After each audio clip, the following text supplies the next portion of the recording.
Welcome to the Slop Farm. Enjoy the video. You start by isolating the vocal and leaving headroom. Set the channel so peaks sit near -6 dB. Next, insert Logic's channel EQ. This is your surgical tool. Roll off subrumble with a high pass at 60 to 120 Hz to clean up mud. You'll hear clarity immediately. Once done, sweep a narrow band with +6 dB peaks to find harshness, then pull that frequency down. Make sure to bypass the EQ occasionally, so you can judge what you actually changed. Now you sculpt character. Cut boxy energy around 200 to 500 Hz with a moderate bell. This opens the mid-range.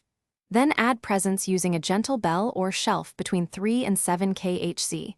Small boosts of 1 to 3 dB bring intelligibility. But don't boost broadband without checking. Tame any sibilant spikes first with a de-esser or a narrow cut around 5 to 9 kHz.